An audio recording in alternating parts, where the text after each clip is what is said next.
میدونید چطوری میشه به یک صرافی اعتماد کرد؟ تا انتهای این ویدیو با من همراه باشید تا بهتون توضیح بدم.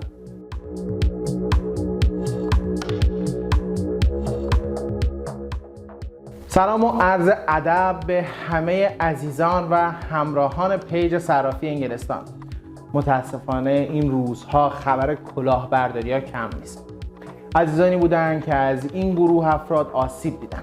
بنابراین خواستیم در این ویدیو نکاتی رو بهتون یاد بدیم که شاید در انتخاب صرافیتون موثر باشه. یک نکته طلایی که خیلی باید بهش توجه کنید اینه که صرف این که یک صرافی تو انگلستان دفتر داره و دفتر و دستک و آدرس اصلا دلیل خوبی برای اعتماد کردن بهش نیست.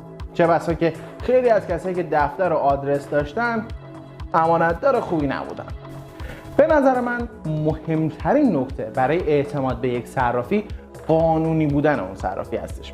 اگر یک صرافی به شکل مجاز و قانونی در حال فعالیت هست، بدونید که در امن‌ترین شرایط دارید معامله میکنید. اما امان از دست شایعات.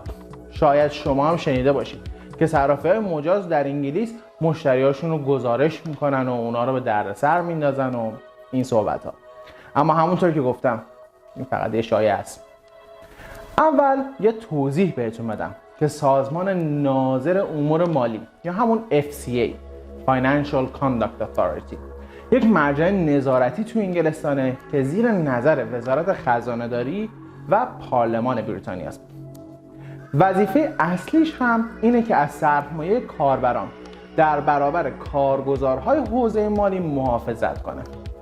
شرکتی که کار نقل و انتقال ارزی بین بریتانیا و کشور دیگه انجام بده باید از این نهاد نظارتی مجوز داشته باشه. شما میتونید در وبسایت FCA که در این زیر باید نمایش داده بشه برید و اسم شرکت مورد نظرتون رو جستجو کنید. برای مثال اسم شرکت صرافی انگلستان Persici Financial Services Limited هست که شما باید بتونید پشت سر منم ببینید. میتونید این اسم رو در جستجوی این وبسایت سرچ کنید و اگر اسم این شرکت در جستجو بالا آمد روی اون کلیک کنید تا جزئیات بیشتر رو ببینید.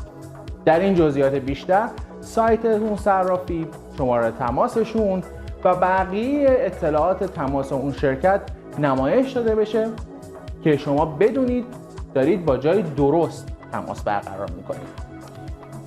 بعد تو اون صفحه پایین‌تر برید تا لیست فعالیت‌های مجاز اون شرکت رو هم ببینید. در اون لیست شما باید ببینید که گزینه مانی رمیتنس وجود داره. این گزینه به این معنیه که این شرکت اجازه انتقال پول یا به اصطلاح خودمون حواله رو داره. اما اگر این گزینه وجود نداشت این شرکت اجازه فعالیت در حوزه حواله یا انتقال پول رو نداره. پس به این نکته توجه باید بکنید. نکته بعدی برای اعتماد به یک صرافی دریافت رسید معامله است. یک صرافی مجاز باید از معامله یک رسید به شما ارائه کنه که در اون به وضوح نرخ معامله، مبلغ کارمزد، مبلغ دریافتی و مبلغ پرداختی مشخص باشه. در معاملات حواله‌ای باید مشخصات ذینفع و حساب مقصد هم مشخص باشه. اما اگر با یک صرافی مجاز کار کردید و به مشکل خوردید اون وقت چی کار کنید؟ شرکت‌های مجاز باید مکانیزمی برای ثبت و پیگیری شکایات رسمی داشته باشند. بنابراین اول با اون شرکت تماس بگیرید و بخواید که یک شکایت رسمی ثبت کنید. شرکت‌های مالی موظف هستند که شکایات رسمی رو در اسرع وقت پاسخ بدن. اما اگر و فقط اگر پس از ثبت شکایت رسمی با اون شرکت به نتیجه نرسیدید تا 6 ماه فرصت دارید شکایت خودتون رو به فاینانشال آمبودسمن ببرید. وبسایت فاینانشال آمبودسمن رو ما اینجا در یه لینک براتون میذاریم. اونها موظف هستن که کاملا رایگان و بی‌طرفانه شکایت شما رو بررسی کنن و قدرت این رو هم دارن که شرکت صرافی رو مجبور به تغییر تصمیمش یا حتی پرداخت خسارت به شما بکنن. این ویدیو رو سیو کنید، با دوستان و نزدیکانتون به اشتراک بگذارید و اگر این پست براتون مفید بود با لایک و کامنت از پیج ما حمایت کنید.